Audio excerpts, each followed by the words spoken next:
Baik, Assalamualaikum warahmatullahi wabarakatuh. Bapak Ibu guru yang terhormat, kembali lagi di channel Gurobat 21 Media Informasi dan Edukasi. Di video kali ini Bapak Ibu kami akan menyampaikan berita gembira nih dari Menteri Pendidikan untuk sekolah secara umum dan perlu diketahui oleh guru, siswa dan kepala sekolah tentunya Bapak Ibu, yaitu terkait edaran Kemdikbud nomor 7 tahun 2022. Dilansir dari website resmi Kemdikbud Bapak Ibu ya, kemdikbud.go.id, ini kami menemukan sebuah informasi yang perlu kita pahami sama-sama terkait surat edaran nomor 722 perihal diskresi SKB 4 Menteri Bapak Ibu. Satu hal yang menarik dari penjelasan Sekretaris Jenderal Kementerian Pendidikan Bapak Ibu di Jakarta pada tanggal 1 Agustus kemarin, beliau mengatakan seperti ini. Dengan mempertimbangkan situasi pandemi COVID-19 saat ini, serta berdasarkan hasil pembahasan bersama antara Kementerian Koordinator Bidang Kemaritiman dan Investasi, Kementerian Agama, Kementerian Kesehatan, dan Kementerian Dalam Negeri, serta Kementerian Pendidikan, ya, jadi keputusan bersama 4 menteri ya, diperlukan adanya diskresi surat keputusan bersama 4 menteri yang mengatur pembelajaran tatap muka 100% di masa pandemi COVID-19 Bapak Ibu. Jadi ada redaksi tatap muka 100%. Lebih lanjut lagi beliau mengatakan, kesepakatan di atas juga berdasarkan masukan dari berbagai pihak di luar kementerian terkait. Kita ingin pembelajaran di satuan pendidikan dapat berjalan dengan baik, namun tetap meminimalkan risiko penularan COVID di satuan pendidikan Bapak Ibu. Nah, sekarang kita buka langsung edaran nomor 7 ya. Edaran nomor 7 tahun 2022 tentang diskresi pelaksanaan SKB 4 Menteri itu Bapak Ibu. Perlu dipahami beberapa hal dari edaran ini. Jadi berdasarkan keterangan dari Kementerian Pendidikan Ibu Sekjen tadi bahwasanya tatap muka itu 100% dijalankan, tapi ada penghentian apabila, ya, ini dijelaskan dalam edaran ini Bapak Ibu ya.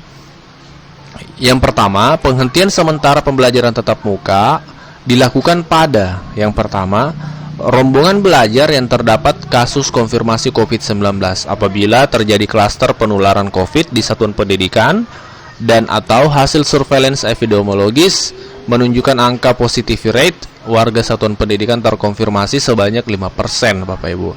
Dan yang kedua, peserta didik ya terkonfirmasi COVID-19. Ya, jadi pemberhentian tatap muka dilakukan pada peserta didik yang terkonfirmasi COVID-19 apabila bukan merupakan klaster COVID di satuan pendidikan tersebut. Yang kedua, hasil surveillance epidemiologis menunjukkan angka positivity rate-nya itu di bawah 5% Bapak Ibu. Dan juga termasuk peserta didik yang mengalami gejala atau suspek ya. Lama penghentiannya berapa lama? Pada angka 1 tadi yang ini Bapak Ibu ya, bisa dibaca kembali ya, di angka 1 sini penghentian ini itu paling sedikit 7 hari. Dan kemudian angka 1 huruf B dan C paling sedikit 5 hari Bapak Ibu. Kemudian proses pembelajaran pada rombel atau peserta didik yang dimaksud pada angka 1 dilaksanakan melalui pembelajaran jarak jauh ya. Dan juga pemerintah daerah harus melakukan penelusuran kontak erat dan tes COVID di satuan pendidikan yang ditemukan kasus konfirmasi maupun suspek Bapak Ibu.